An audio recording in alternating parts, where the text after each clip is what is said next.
The report arrived at dawn, carried by a border scout whose name I knew but whose face I had to remind myself to look at. Kalen, one of my southern riders, a compact man who chose his words like a man rationing water. "She's been there since the end of summer," he said. He stood at the foot of my chair in the long hall of Karath Keep, and he spoke without apology, which I respected. "A lone woman, no pack, no markings. She camps on the contested shore, the southern lip of the Usalv, where the willows come down to the water." I set down my cup. "Trespassing?" "By pack law, yes. She doesn't seem to know it." "They always seem not to know it." I stood. The hall was cold in the early autumn hour, the fire behind me cracking over the silence. "What does she do there?" Kalen's pause was short, but I caught it. "She tends wounded wolves, my king." I looked at him.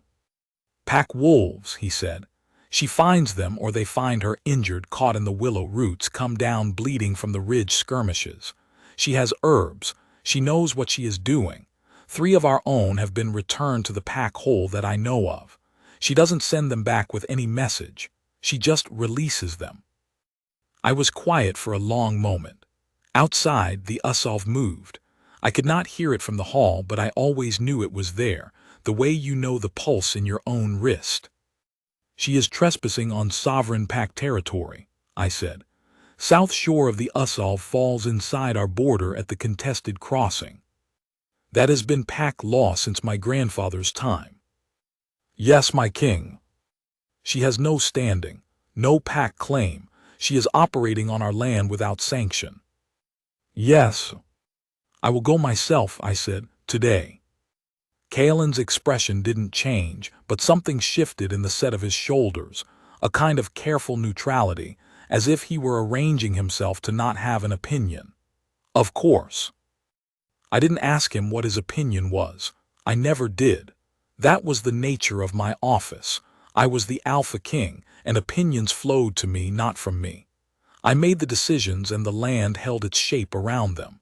That was the arrangement, and it had worked for 11 years, and I had no cause to question it now. I told myself that, as I rode south through the autumnal forest, 4 pack riders at a distance behind me and Kalen at my left flank, the horses raising quiet curtains of fallen leaves. The Usalv Valley was beautiful in the way that border country always is, beautiful and a little mournful, as if the land itself knew it was contested and had decided to be extraordinary in compensation. The trees were turning. The birches stood pale against the dark ridge, their leaves a cold gold that caught the morning light and held it briefly before letting it go. The river was audible before we saw it, that low, steady rush that the Usalv made in autumn when the mountain snowmelt was done, and the water ran clear and purposeful. I had ridden this road many times. I had ridden it as a boy with my father. I had ridden it as a newly crowned king at 19, when I came to restate the border with the southern chieftains, and they looked at me as if testing the weight of my authority in each glance. I had ridden it since then on routine assessments, always with that same sense that the border was a thing I was responsible for, a line I held by will and law. I had never ridden it to expel a lone woman who tended wolves. She was trespassing. That was true. Pack law was clear. The south bank of the Usalv at the contested crossing was sovereign Karath territory, and no unaffiliated outsider had the right to camp there, to operate there, to do anything there without pack sanction, which required a formal request, a review, and my word. She had done none of that. She had simply arrived, as Kalen said, at the end of summer, and she had been there since. The appropriate response was an expulsion.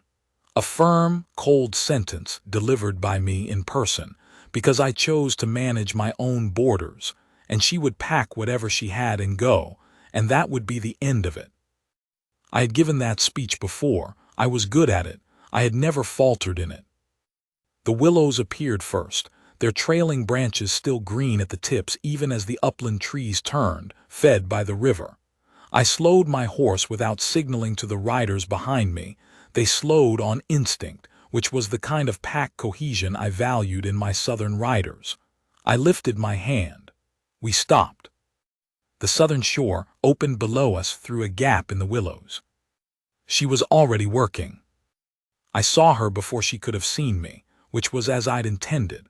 She was kneeling at the water's edge with her back to the ridge, her sleeves pushed to her elbows in the cold, her hands in the river.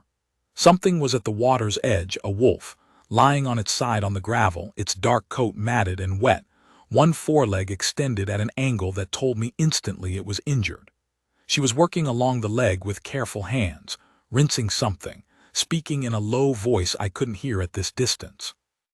Only the shape of it reached me, the rhythm of it, steady, and even the way you'd speak to something that might still bolt if startled. The wolf did not bolt. It was still, and that stillness was not the stillness of exhaustion alone. It was the stillness of an animal that trusted. I watched for a moment longer than I needed to. That is the honest account of it. I told myself I was assessing the situation, the layout of the shore, whether she had a camp structure, whether anyone else was with her. All of that was true. I was assessing. But I was also watching her hands, which were precise without being hurried, and I was watching the wolf, which lay with the particular quality of surrender that only comes when fear has fully left. Then she turned her head slightly, not toward me but toward the wolf, and I saw her profile. She was younger than I'd expected. She was quiet in the way that certain people are quiet, not because they are timid but because they are sufficient. She wore a dark working dress, plain wool, practical, with a shawl tied around her shoulders that had once been good cloth and now was simply familiar. Her hair was back and pinned without ceremony. She looked like someone who had stopped thinking about what she looked like because there were more important things. I reminded myself that she was trespassing. I reminded myself that I had ridden half a day to deliver one cold sentence. I told myself to ride down. And then the wolf moved. It shifted its head, not toward her, not the way a cared-for animal looks toward its healer. It turned its head toward the ridge, toward me. And something locked in my chest. I knew those eyes. I had not seen them in 17 days. 17 days since the border skirmish at the upper crossing, when the Southern dissenters had driven through our patrol, and in the confusion, in the noise and the dark, and the sudden chaos, Sale had gone. My bonded spirit wolf. The wolf that had been at my side since the year of my first shift, since the night my own nature came forward, and his came to meet it. The wolf who ran when I could not run and held still when I could not hold still, and whose presence in my chest had been as constant as breath for 34 years. He had gone, and I had sent search parties to the southern ridge, and they had come back empty-handed, and I had begun to understand, the way kings understand things they cannot say aloud, that I might not find him. Sale looked at me from the gravel bank of the Usalv, from beneath this woman's careful hands. He looked at me, and his tail moved once slowly through the cold water, and then he put his head back down and turned his face toward her and closed his eyes. I did not breathe. She was still speaking to him, still working, still running her rinsed cloth along the line of his foreleg with that steady, unhurried precision. She did not know what he was. She could not have known. He was a large wolf, dark-coated with the weight and presence of something old, but to her eyes he was simply a wounded animal in a river, and she was simply someone who did not walk past wounded things. My dormant mate mark burned.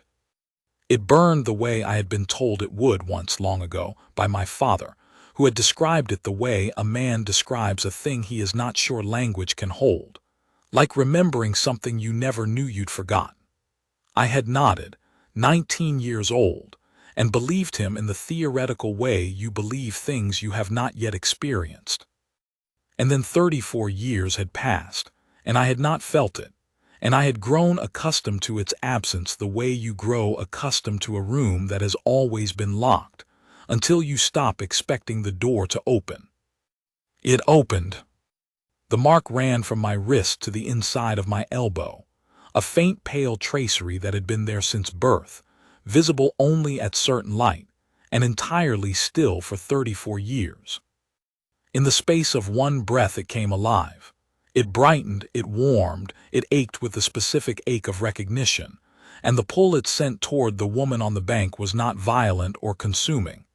It was simply, devastatingly accurate, the way north is accurate to a compass. She is the one. I did not reason to this conclusion. There was no reasoning. It arrived in me the way the river arrives in the valley. It was simply there, and it had always been going to be there, and I had simply been upstream until now. My horse stopped without a signal from me and stood perfectly still. I became aware that behind me, without any word or gesture from me, my 4 pack riders had also stopped, and one by one, in the particular way of pack wolves who feel what their king feels, they were dismounting. Not in confusion, not in alarm. They were lying down. Sale was the only one of my bonded wolves in mortal form. The rest of my pack could hear the mark's ignition in the blood they shared with me, in the pack thread that connected my king line to every wolf sworn to Karath. One by one, from the ridge above the willows to the contested bank of the Usalv, every wolf in that valley felt it. And one by one, they lay down. She did not notice. She was focused on Sale's leg. On the wrap she was applying strips of clean cloth, some kind of poultice pressed against the worst of it, her hands moving efficiently. She murmured something I couldn't hear from the ridge, low and ordinary, the kind of thing you say when you are telling a creature that this part will hurt briefly, and then it will be better. I crossed the river. I did not decide to. I was moving before the decision formed, through the gap in the willows, down the bank, my horse stepping into the shallow current at the crossing and pulling through it without any urging from me. The cold spray rose and caught the morning light, and she heard the crossing before she saw me, and she turned, and for a moment we looked at each other across the gravel bar. She did not run. She did not shrink. Her hand stayed on Sale's foreleg, one instinctive protective movement, placing herself between the approaching rider and the injured wolf, which was such a specific act of unself-conscious courage that something in my chest that I had no name for went entirely quiet. She looked at me with the eyes of someone who had already decided that whatever was about to happen, she was not going to be frightened into incompetence by it. "He's nearly stable," she said. "Whatever you need from me can wait a moment. He's nearly stable."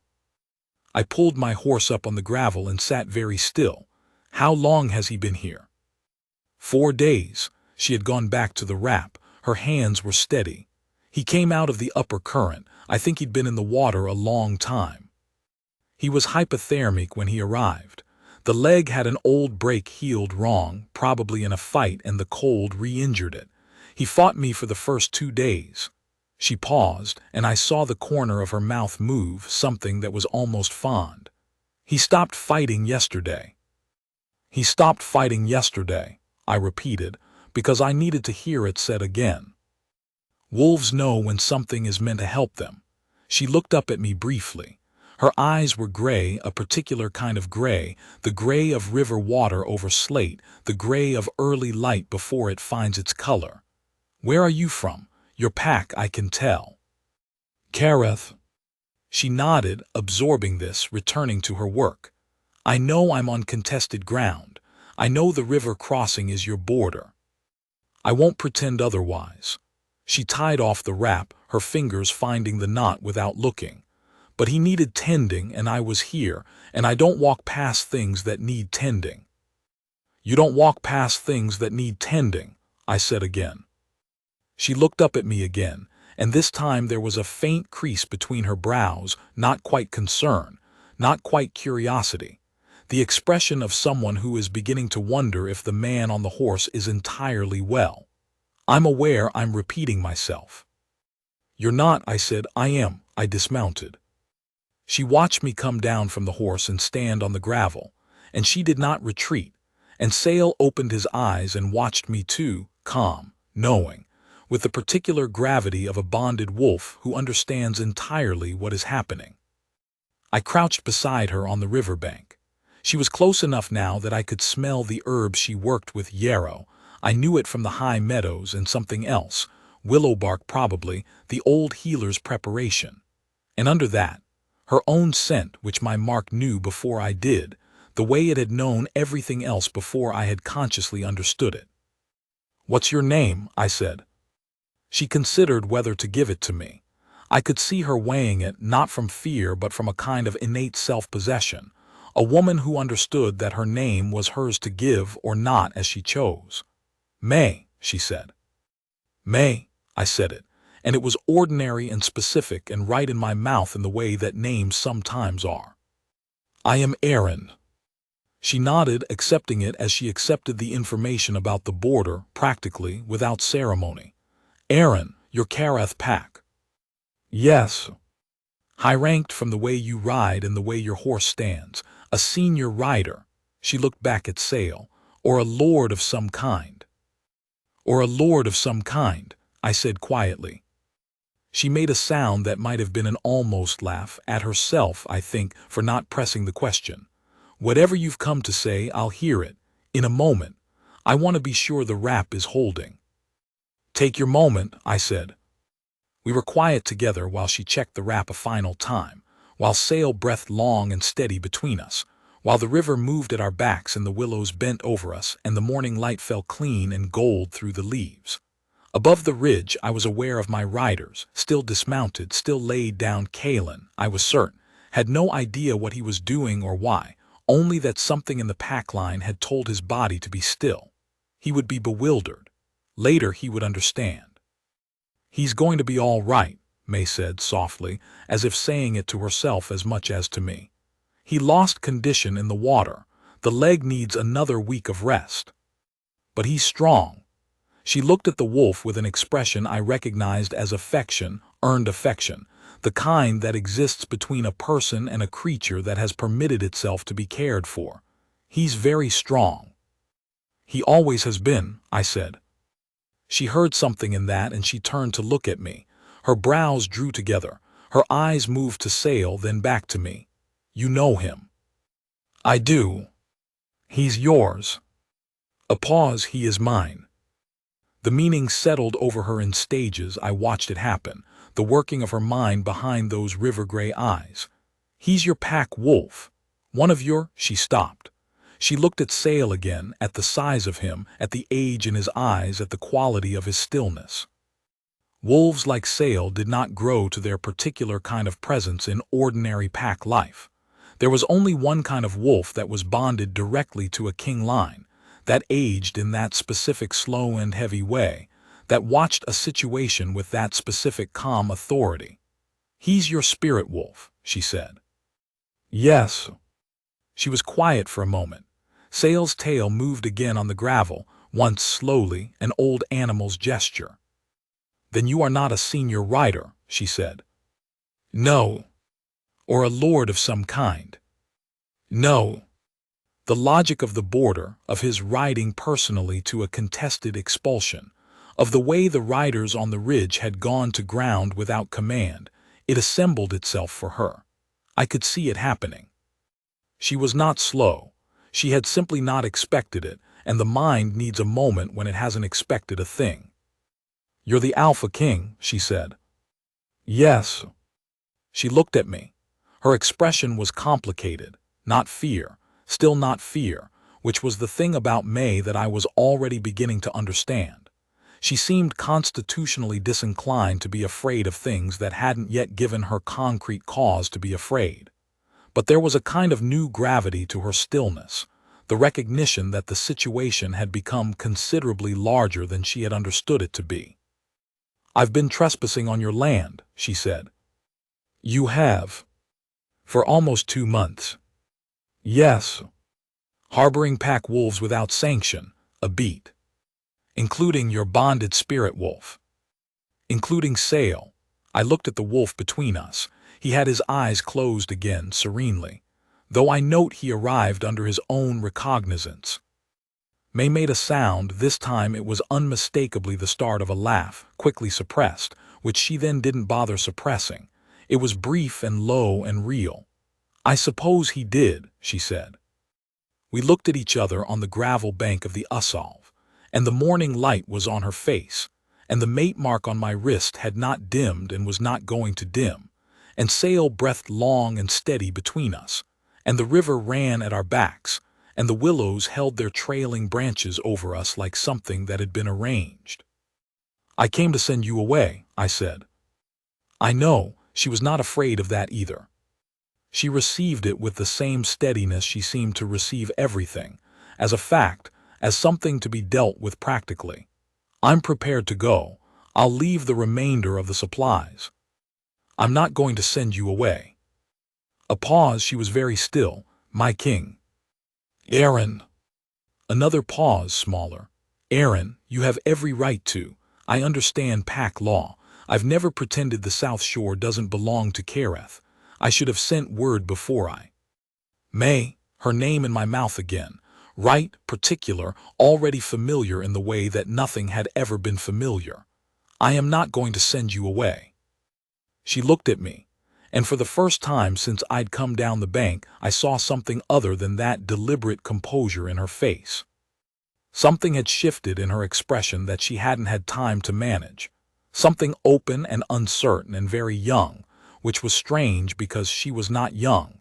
She was a woman fully realized, but surprise does that to people. It strips away the management and leaves whatever is underneath. "Why?" she said simply. I turned my wrist over. The mate mark was luminous in the autumn light, no longer the faint pale tracery of a dormant thing but bright and living, the color of warm silver, running from wrist to elbow in a pattern that the pack lore called the king's line, the mark that only ignited in the presence of the one it had been waiting for. She looked at it. The silence was very long. Then slowly, as someone moves when they are not entirely sure what they are about to confirm, she opened her own left hand. Her palm was facing up, and there at the center of it was a small faint mark, the mate mark's answer, the companion signal, the one that the old lore said would mirror the king line when the bond ignited. She had not known what it was. I could tell that from her face.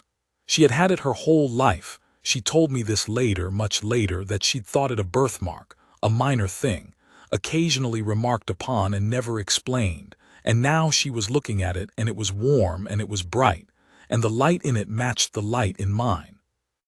"I don't understand," she said. I know. I did not look away from her. "You don't have to understand it all now. I don't know anything about this." She was looking at her palm, and the voice she said it in was not the voice of a frightened woman but the voice of an honest woman who has been given information she didn't expect and is deciding what to do with it. "I've never been pack. I've never had a mate.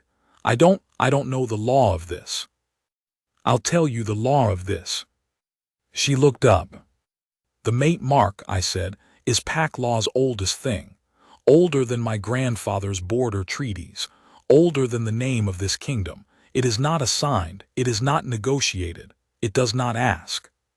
It waited 34 years on my wrist without moving, and it chose the moment that your hands brought sail out of the water and carried him to shore, and it has not dimmed since, and it is not going to dim." She listened. She did not interrupt, which was the kind of listening I had rarely experienced. Most people listened with half their attention and spent the other half preparing their response. May listened with her whole attention. "I came to this bank today," I said, "to give you one sentence and send you away. I had no other intention.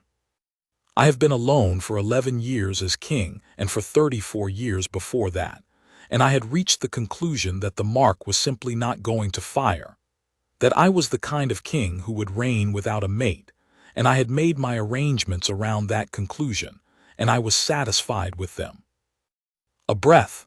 I was not normally a man who said a great many things in a row. I was finding that May's stillness made it easier to speak. It was like the river. It moved, it had current, it had direction, and it made no demand that you follow it or resist it. "And then I saw you pull my wolf from the water," I said, "and the mark has been bright since that moment, and here we are." "Here we are." She looked at me for a long time. Sail had not moved. He lay between us on the gravel. enormous and steady, as if he understood that this was not the moment to require anything of anyone. "I don't know you," May said. "No, I don't know this kingdom.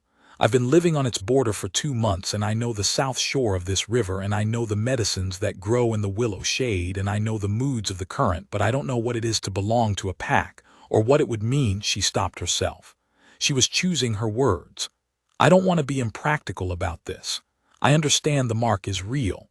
I can feel it. I'm not going to pretend I don't feel it. But I want you to understand that it is unfamiliar to me, all of it. The mark, the law, this. I understand." "You're not," she searched for the word, "insulted by that." "No." And I found that this was true, and the truth of it surprised me a little. I had spent 11 years being a man who expected a certain kind of response from the world, efficient, appropriately respectful, appropriately afraid, and May's careful honesty was so different from any of those things that it didn't register as insult at all. It registered as the first thing in a very long time that had been entirely and specifically addressed to me, rather than to my office. "I'm not insulted. I'd rather know what you're actually thinking." Something in her face eased. Not a smile, not exactly, more a small release of tension. The adjustment of a person who has spent a long time being careful and has just been given permission, or at least indication, that careful is not required. "All right," she said. "Then what I'm actually thinking is that I want to keep tending sail until he's fit to travel, and that is probably a week, and during that time I would like to understand what you're telling me better, and during that time I think it would be practical for you to know who I am beyond the border violation." "I think that is entirely reasonable," I said.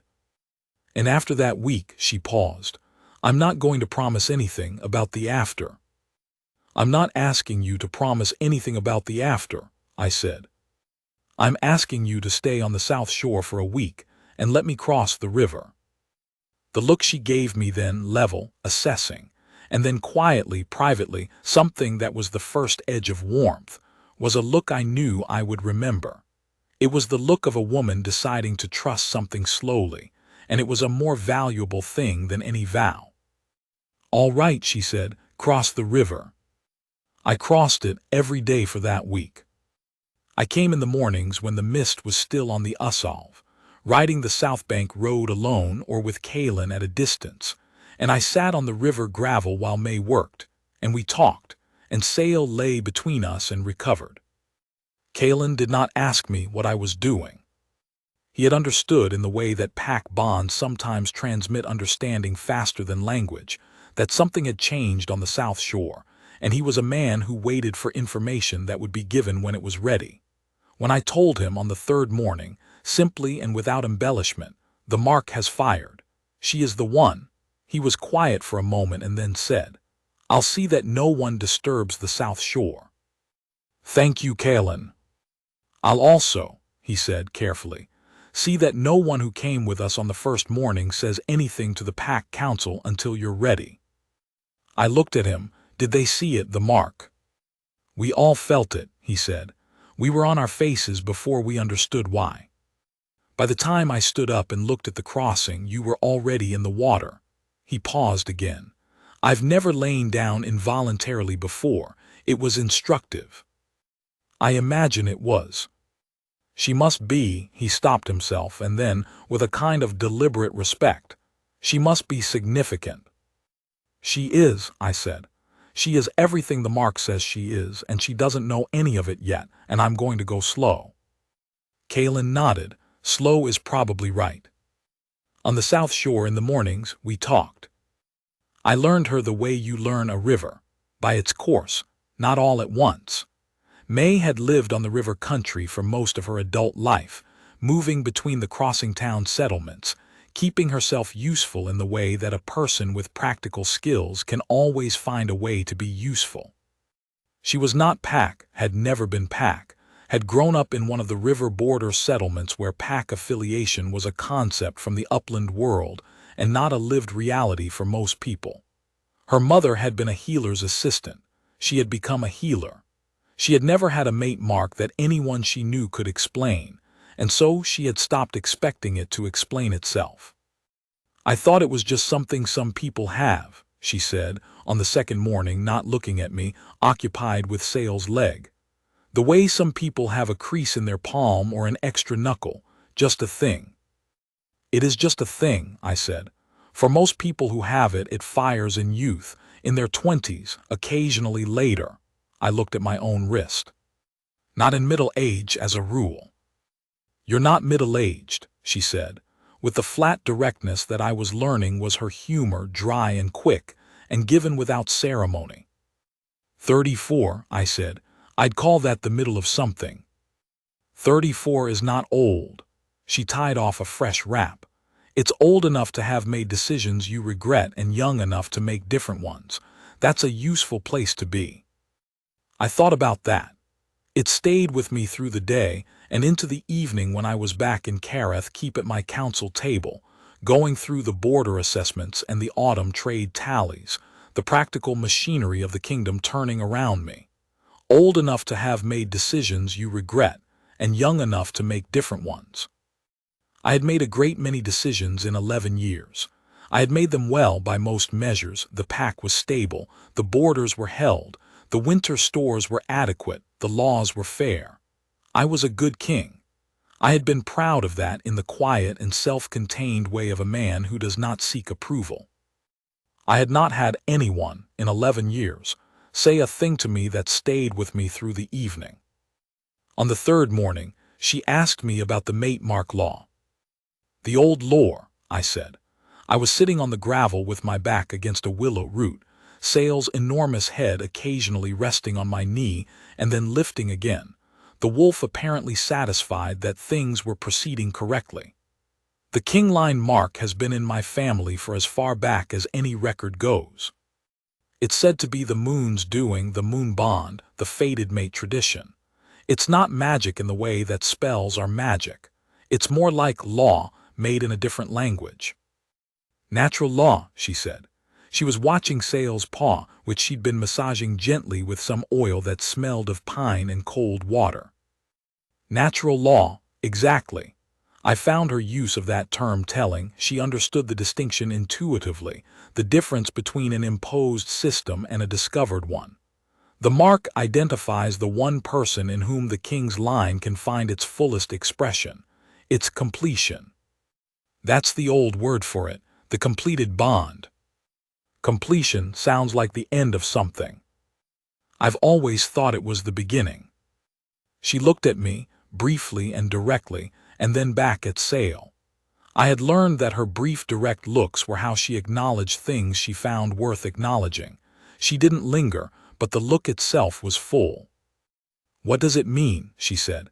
"In practical terms, if I were to," a careful pause, "if the bond were acknowledged." "You would have full standing in the pack," I said. "Legal standing, which you currently don't have, though I'm aware of the irony of having the law enforced by the man whose law it is. You would have the freedom to live as you choose within Careth territory, to continue healing work, to keep the South Shore if you wanted it, though I'd hope eventually you might want." I stopped. I had been about to say something that was, on the third day, perhaps too much. "There is no obligation," I said instead. "The bond identifies. It doesn't compel." She was quiet for a moment, and then she said, "What would it mean for you?" That was not a question I had been expecting.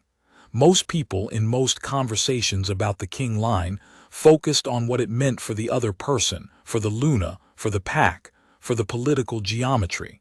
No one asked what it meant for me. "I don't know yet," I said honestly. "I've never had it before. I've never had anyone really in the way that the bond describes. I've had the kingdom, I've had the work, I've had Sale." At the sound of his name, the wolf's ear twitched.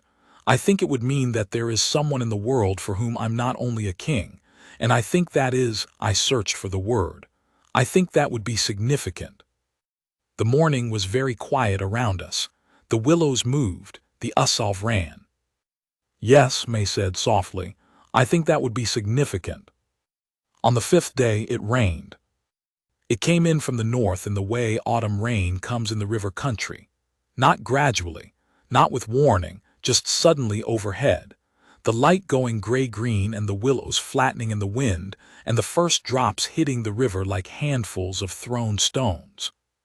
I was on the south shore when it broke, not expecting it, wearing a riding coat that was adequate for autumn cold but not for a river rainstorm. May had a shelter. She had constructed it in her first week on the south shore, a lean-to of willow branches and oiled canvas, built against the largest of the willows on the high part of the bank, above the flood line. She had built it properly, which I noticed. She had looked at the land and understood how the water moved in high water before she chose her ground.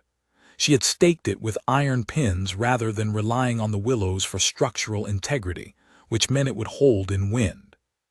She was already under it when the rain broke, having read the sky some minutes earlier and brought sail in from the bank to the dry ground inside. She looked at me across the rain and said, with absolute practicality, "You should come in." I came in. The shelter was small, exactly the right size for a person and a large wolf, and now also for a large man, which made it considerably more close than any space I had occupied with another person in some years. We sat side by side with sail sprawled between us and the rain on the canvas above us, and the river going loud and silver in the gray light, and I was aware of her warmth in the close space, with a vividness that had nothing to do with the mate bond, and everything to do with being a man sitting next to a woman in a small shelter in the rain. She seemed not to notice, or perhaps she noticed and chose to focus on the more useful thing, which was the piece of cord she was repairing, one of her supply ties, fraying at the end, which she was reworking with a small knot I didn't recognize. "What's that knot?" I said. "River hitch," she said. "Border country thing, it's watertight. Better than the pack knot for anything that's going to get wet." "Show me." She did, and I watched her hands, which were the hands of a woman who worked with them and was unself-conscious about it, and I thought about what my hands looked like. The king's hands, ring-marked and sword-calloused, used mainly for authority, and I tried the knot myself and did it wrong, and she undid it and showed me again without making anything of the failure, which I found obscurely and specifically kind. We sat with the rain. "Did you always want to be a healer?" I said. "I don't think I wanted to be anything," she said, working the cord. "I wanted to be useful. Healing was the most useful thing I knew how to do. My mother was good at it and she showed me, and I found I was good at it too. I'm not sure wanting had much to do with it." "That sounds like how I became a king," I said. She looked at me, that brief full look. "I mean that the wanting wasn't really the point," I said. "I was trained for it. I had aptitude for it. I did it and I was adequate, and then I was better than adequate. The wanting, I tried to find the honest thing. I'm not sure I have a very good relationship with wanting. I've spent a long time being the thing other people want from." "Yes," she said, "I can see that." Not sympathetically, not with the softness of pity which I would have found difficult. Just accurately. She could see it. It was observable. She was merely confirming what she observed. "What do you want?" she asked. "Not the kingdom, not the succession. Not the peace on the southern border. What do you want?" The rain was on the canvas. Sail breathed slowly between us. The river was very loud. I started. I stopped. I tried again. "I want the morning. I want to cross the river in the morning and come here and sit with you while you work. I want that to be a thing I'm permitted. That is what I want." She was very still. Not the composure stillness, the other kind. The kind that happens when someone has received something they didn't expect and is sitting with it before deciding what to do. "That's a small thing," she said finally. "Yes." "For a king." "Yes." The rain ran off the canvas in steady sheets. Sail's tail moved once on the dry ground. "I can't promise anything about the after," she said again. She had said it before. She was saying it now more gently, not as a refusal but as a kind of clarity, a way of making sure I understood the terms of what was building between us. "I'm not saying no to the bond. I'm not saying no to any of it. I'm saying that I don't know you yet, and the mark doesn't do the knowing for me. I do the knowing. I know, I said. I don't want the mark's knowing, I want yours. She looked at me, not the brief look, the longer one, the one she didn't manage. Then you should cross the river tomorrow, she said. I will. And the day after. Yes. And we'll see what the knowing looks like. Yes, I said, we will. On the 7th day, Sail stood. He had been building toward it for 2 days, the leg taking his weight in careful increments, testing it, the great wolf's assessment of himself precise and patient in the way that animals are when they are attending seriously to their own recovery. May had watched this process with the focused satisfaction of someone for whom this outcome had been the entire project. And when Sail finally stood fully on all 4 legs on the 7th morning and put weight on the healed foreleg without flinching, she let out a breath that was the quietest, most private expression of relief I had ever heard. He walked to the river. He walked into it up to his knees and drank, and then he walked back out and came to me and pressed his head against my chest, and the pack bond that ran between us, frayed and thin after 17 days of separation, a thing I had not let myself think about too directly because the alternative to frayed and thin was not there at all, came back fully, and at once, the way a fire comes back when you lay new wood on an ember that hasn't quite died. I put my hand on his neck. He smelled of the river and of yarrow and of May's Pine cold water oil, and he smelled of himself, which was the same as it had always been, old, patient, sovereign. Good, I said into the fur of his neck, only that it was enough. He stepped back from me after a moment and went to May and did the same thing, pressed his head against her, the length of his skull against her shoulder, and she put her hand on him the way she always did, without ceremony, without performance, with the simple acceptance of an animal that has decided to trust you. He's ready, she said. Yes. She looked at me. Will you take him now? I'll take him back across in an hour, I said. When I leave today, I paused. I don't want to leave today. Something in her face, and she had so much control of her face, usually, that the thing I caught in it now was rare. A small involuntary movement at the corner of her mouth, something warm and specific. You don't have to leave today, she said. My counsel will have opinions. Your counsel has opinions every day, I imagine. Every day, I agreed. They are consistent in that respect. And today's opinions. Today's opinions are that I've been crossing the south border alone or with one rider for 7 consecutive days, which is outside protocol, and that at least 3 members of the pack's senior body would like an explanation, and that the mate mark's ignition, which, apparently, was felt across the whole of Karath Valley, has prompted considerable discussion. She listened to all of this in her characteristic way. What do you want to tell them? The truth, I said, that the mark fired, that she is the one the mark has chosen.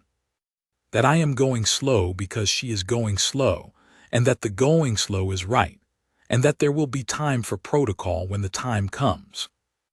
Is that what you'll say? It is. And if they push back? Then I will remind them, I said, that I am the Alpha King, and the mate mark is older than any of their objections, and that the woman on the south shore of the Usolve has been tending their king's bonded spirit wolf for 17 days without knowing whose wolf it was or expecting anything from it. And I think that speaks rather more clearly than any protocol argument they might produce. May was quiet for a moment. You're going to defend me to your counsel. It won't feel like a defense, I said. It will feel like a statement of fact. She looked away at the river and then back at me, and her expression was not entirely composed, and she didn't try to make it so. She stopped. I'm not accustomed to that. Being defended. Being seen as worth defending. She said it plainly, without self-pity, the way she said all honest things, as an observation, a piece of data. I've spent a long time being a person who is tolerated on the border of things because I'm useful. That's a fine arrangement. I don't object to it. But it's not the same as, she gestured slightly, in a way that encompassed the conversation we'd been having for 7 days, and Sale, and the mark on her palm. No, I said, it is not the same as this. She nodded. You should know, I said carefully, because I had been thinking about how to say this and was still not certain I had found the right way, that this is not the same for me either. I have spent 11 years being a king that people tolerate in proximity because I'm powerful. That is also a fine arrangement. I don't object to it, but it is not this. She looked at me for a long time. The Usolve ran, the willows moved. Stay for the morning, she said finally. Take Sale back this afternoon. Let me pack what I need. A pause, and then with the careful precision she used for important things. I'll cross with you if you want me to. Everything in me went still, the way Sale went still when he'd made a decision and was done deliberating. I want you to, I said. I'm not promising the after, she said. I know. I'm coming to see, that's all. That's everything, I said. She didn't answer that. She looked at the river and then she began, quietly and methodically, to pack. We crossed the Usolve in the afternoon, when the light was long and golden on the water, and the willows threw their last warmth across the current. Sale went first, plunging into the shallows with the energy of a restored thing, shaking the cold from his coat on the northern bank, and waiting for us with his tail moving in long, content arcs. Kalin was waiting at the ridge.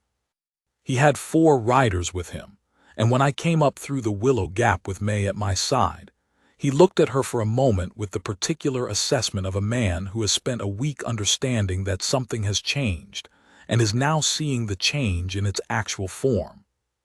Then he dismounted and he bowed. It was not a deep bow, not the ceremonial bow of the pack hall, not a performance of subservience. It was the bow of a person acknowledging what they were in the presence of, the simple, physical recognition. The other riders did the same, quietly and without drama. May looked at me. The mark, I said, they felt it fire. They know what it means. She was still for a moment, and then she turned back to Kalin and said, in her direct way, I don't know pack law yet. You'll learn, Kalin said. I'm sure I'll have opinions about some of it. Kalin's mouth moved in something that was not quite a smile. Most people do. They generally learn to express them to the king. I'll express them to whoever needs to hear them, she said, and I watched Kalin decide in the space of about 2 seconds that this woman was going to be good for Karath. We rode north, toward the keep, and Sale ran alongside us with the extravagance of a wolf who has spent 17 days lying on a gravel bank and is celebrating the use of his legs. The forest received us, the turning birches, the cold gold light, the packed earth of the North Road that ran from the contested border all the way up to Karath, keep on its ridge above the valley. I rode beside her. She rode with the competence of someone who had spent time in the river country, where you learned to ride practical or you walked. She did not look at the landscape with the eyes of someone overwhelmed by it.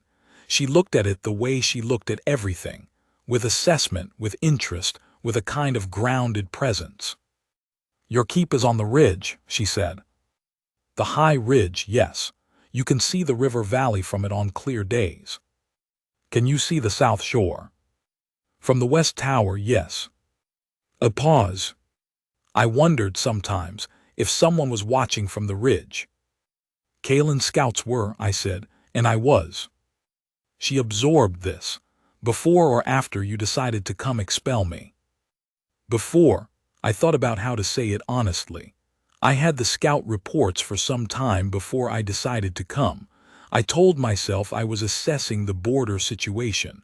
I think I was watching. Watching. You were on my river, mending things. A pause. I don't have a satisfactory explanation for why I kept reading the reports. She was quiet and then she said, I think you know why. I think I do now, I said. The keep appeared through the trees as the road rose, its stone walls taking the last light of the afternoon. the towers cutting the sky that was going amber and lavender in the west. May looked at it, once, taking it in, not the awe of someone who has never seen a great building, but the practical assessment of someone who is deciding what to think of it. "It's cold," she said. "Kareth is always cold," I said. "It's the north, we have excellent fires." "I want the south-facing room," she said. "You can have whatever room you want. I want to keep working. I don't stop healing because I've crossed a border. No one will ask you to stop. I want to go back to the South Shore sometimes, to check the willows, to see what comes down from the ridge. Things will still need tending." "I'll cross with you," I said. "Every time." She looked at me, and there it was again, that expression she hadn't learned to manage, the warmth at the corner of her mouth, the something open and specific behind her river-gray eyes. It was not a declaration. It was not a vow. It was simpler than any of that. It was a woman deciding, carefully and on her own terms, that this was worth continuing into. "All right," she said. We rode up through the gates of Kareth Keep, and the guards at the gate stood to attention, and 3 pack seniors who were waiting in the yard looked at May and then at me, and then at the mark visible on my wrist, and rearranged their faces in a variety of ways, none of which mattered. Kaylin dismounted and saw to the horses, and I helped May down from hers. She didn't need the help, but she allowed it, which I understood was its own statement. And Sale pressed between us, and then moved off to find the pack wolves he hadn't seen in 17 days, the sound of his greeting carrying back from the inner yard in long, joyful notes. She listened to that sound. "He's glad to be home," she said. "Yes." I stood beside her in the keep yard in the last of the autumn light, and I thought that this was the beginning of the thing I hadn't known to want. Not the kingdom, not the succession, not the peace on the southern border. The mourning, the crossing. The chance to be in the same story as a woman who healed things without expecting anything for it, and who crossed a river on her own terms, and who had been carrying a mark she didn't understand for her whole life without it ever making her impatient. "Come in," I said. "I'll show you the south-facing room." She looked at me, and then she looked at the keep, and then she nodded, that particular May nod, decisive and unembellished. "All right," she said.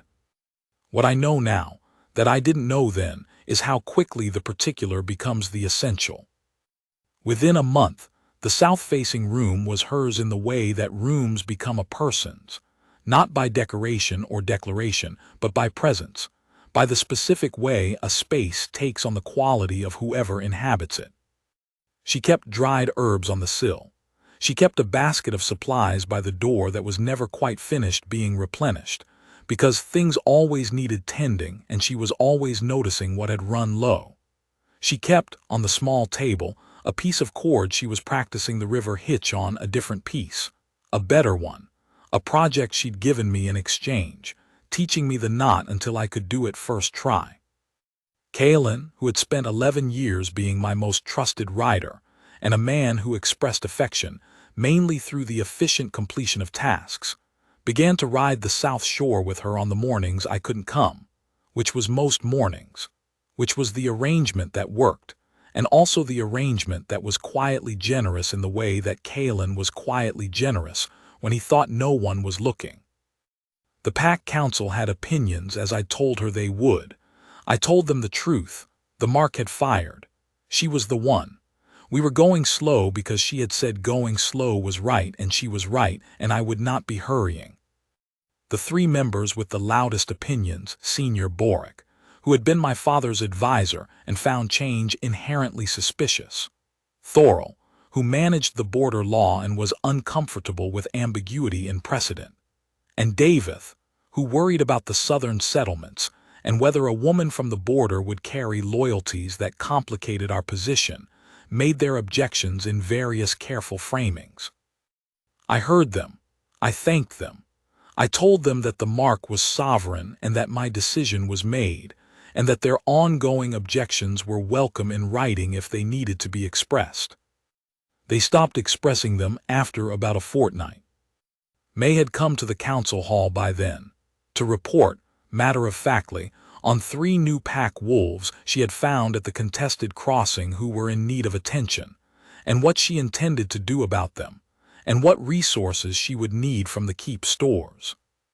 She had presented this information with the same directness she presented everything, and she had answered questions when asked, and she had not been intimidated by the room, and afterward Boric had stopped by the south-facing room's corridor and told me, with the maximum of economy, that he thought she was practical, which from Boric was indistinguishable from high praise. Thorol was slower. Davith never entirely stopped worrying, but he was a man who was built to worry, and so this was not specific to May. Sale recovered fully. By the second week in Kareth Keep, he was running the pack grounds with his full old authority, and I found him sleeping outside the south-facing room 3 mornings in a row, which was not something I commented on. The mark deepened as the weeks went on, not in brightness, which had been constant since the day on the bank, but in the kind of warmth that is the difference between a fire you've had for an hour and a fire you've had for a season. The difference between the heat and the belonging. She did not promise the after. She had told me she would not, and she was consistent in that, which I respected, and I did not press it. What she gave me instead was harder to name and more valuable. She was honest. She told me when something at Kareth made her uncomfortable, the hierarchy of the Great Hall, the way the pack seniors arranged themselves by rank, the particular convention that said she should defer in any mixed company until formally recognized as the king's mate, which she found both understandable as a system and personally difficult to enact. She told me when she missed the South Shore. She told me when the south-facing room felt small in a way that had nothing to do with its dimensions. I listened. I tried to change what I could change and explain what I couldn't, and she received both with the same level patience. She told me once, this was the 3rd month, a morning when the river valley was white with the first hard frost, and she was standing at the south window watching it, that she had spent so long being a border person, someone who existed in the space between territories and didn't fully belong to any of them, that she was not entirely sure she knew how to be a person who belonged somewhere. You don't have to know that yet, I said. I know. She was quiet for a moment. I think I'm learning what it feels like, though, being somewhere that wants you specifically. What does it feel like? She thought about it. She always thought about it when I asked her something real. She didn't answer before she knew the answer. Like the river hitch, she said finally. You know how the knot works because you've learned the logic of it, and then one day you tie it and it just holds. And you know before you pull it that it's going to hold. It's not the same as hoping. It's knowing. I stood beside her at the south window, and the frost was on the valley below us, and the Usolve ran somewhere out there at the contested crossing, dark and constant through the white. Is that what this is starting to feel like? I said. She didn't look at me right away. She looked at the valley, at the river she couldn't quite see from here but knew was there, the way you know things you've learned well. Yes, she said. That's what it's starting to feel like. She made it official, as she made all things official, practically and on her own terms and without ceremony beyond what was actually needed for the purpose. In the deep of that winter, she came to the council hall and stated, in the presence of Kaelin and Boric and Thorol and Davith, and the pack's ceremonial elder, a woman named Usul, who had the kindest eyes I had seen on any senior authority and who had told me privately, 3 months earlier, that she thought the South Shore woman was exactly the sort of person the kingdom needed and didn't know it, that she acknowledged the mate bond, accepted the mark, and would serve as the king's mate under pack law. With the following provisions. The following provisions were that she would continue her healing work with full autonomy, that she would retain the right to cross the south border at her discretion, that the South Shore's Willow Crossing would be formally designated a healing ground under pack protection, because the wolves that came to it came there because they needed to, and she intended to be available to them, and that she would have access to whatever store resources she judged necessary for that work, without requiring individual approval from the council. The council received these provisions. Boric made a noise that was, I thought, possibly the sound of a man suppressing approval. Thorol wrote them down. Davith looked worried, but this was his natural condition. Ussel said, "These provisions are accepted by the ceremony elder. They are sound and they are good." May nodded, then she looked at me. I had been standing, as I always stood in the council hall, in the position of the Alpha King, at the head of the room, behind the long table, with the full weight of the office around me. It was the most formal I ever looked, which was extremely formal. She looked at me, and I saw in her expression the thing she'd given me on the river when I said I wanted the morning, and she'd said that was a small thing for a king. The same quality of warmth, more open now, less careful, not because she had stopped being careful but because, after a season, careful had become a choice rather than a necessity. "All right," she said. It was the same thing she always said when she had decided. I had come to understand that it was not a small thing. The pack that had known me as a king who had never needed anyone understood by spring that this was no longer true. I did not make a declaration. I did not need to. The mark was visible and its meaning was known. May was present in the keep and in the council hall and on the south shore, and in the mornings when she rode out with Kaelin's riders to the upper crossing, and the pack adjusted to her the way packs adjust to things that turn out to have been needed all along, with a kind of pragmatic relief, as if the shape of the thing had always been there waiting to be filled. Sale followed her sometimes when she worked in the keep grounds, which was not a thing I had ever seen him do for anyone. He was a sovereign wolf. He did not follow people. He followed May in the same way that he had lain at her feet on the riverbank, not abdicating his dignity but extending it, as if her presence was simply where dignity properly resided. The 3 council members who had objected, in their various ways, reconciled themselves to her in their various ways. Boric reconciled by declaring to me one morning that the South Shore arrangement she's organized is the most sensible thing this pack has done for border relations in 20 years. As if this were a thing he had known all along, and had simply been waiting for someone else to implement. Thorol reconciled through the law he became, somewhat to everyone's surprise, a precise advocate for the provisions she had set, ensuring they were properly documented and enforced. Davith remained a worrier, but his worries shifted in character. He stopped worrying that she was the wrong person and started worrying about the logistics of keeping the South Shore fully supplied through winter, which was a productive worry, and which she assisted him in solving with characteristic efficiency. I stopped telling myself, every morning as I crossed the river, that I was a man who did not need anyone. I stopped that specific internal accounting, because it had become not only untrue, but obviously and specifically untrue, in a way that made continuing to say it a kind of dishonesty I was no longer willing to practice. I needed the morning. I needed the crossing. I needed the south-facing room and its herbs on the sill and its always nearly replenished basket of supplies. I needed someone who answered the question, "What do you want?" with the expectation that I might actually know the answer, and waited while I found it, and received it without ceremony when I gave it. I needed, specifically and without qualification, the woman who had pulled my wolf from the river without knowing whose wolf it was, which was exactly why the bond had chosen her, because the Marx law is older than pack politics and older than any council's opinion of procedure, and it knows things that take us a long time to catch up to. I caught up to it.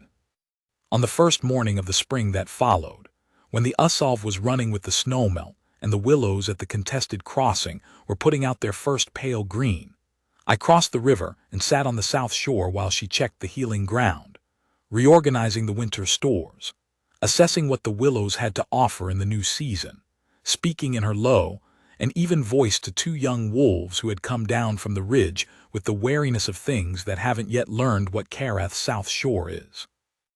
I watched her, and the mark was warm on my wrist with the warmth of something that has been burning long enough to have stopped feeling like fire and started feeling like heat, the ordinary, indispensable kind. She came back and sat beside me on the gravel and said nothing for a while, which was a thing we had gotten very good at. "The willows are early," she said finally. "Good year for it," I said. "The young wolves, they're from the upper ridge pack. They're going to need a week." "They can have a week." She nodded. The river ran at our feet. Sail was somewhere behind us, moving through the willow shade with the contentment of an animal that knows its whole world is in order. "I want to plant something on the south shore," she said. "Properly. A permanent garden, yarrow and willow bark and the cold weather herbs, so it doesn't depend on what the season gives." "Do it," I said. "Tell Thorell what you need for the fencing, and he'll see it's arranged." "He'll make it complicated." "He makes everything complicated. Tell him I said to make it simple." The sound she made was the quiet laugh. I had learned by now all the registers of it, the surprised one, the fond one, the one that meant she found something specifically absurd, and this was the fond one. We sat on the south shore of the Usalv in the first warmth of the new spring, and I was not only a king, and she was not only a trespasser, and Sail walked out of the willow shade and lay down between us on the gravel the same way he had on the day it started, and the river ran the way rivers run when they have been doing it a very long time and have no intention of stopping. She pulled his wolf from the river. She did not know whose wolf it was. That was why the bond chose her, because she would have pulled it from the river regardless.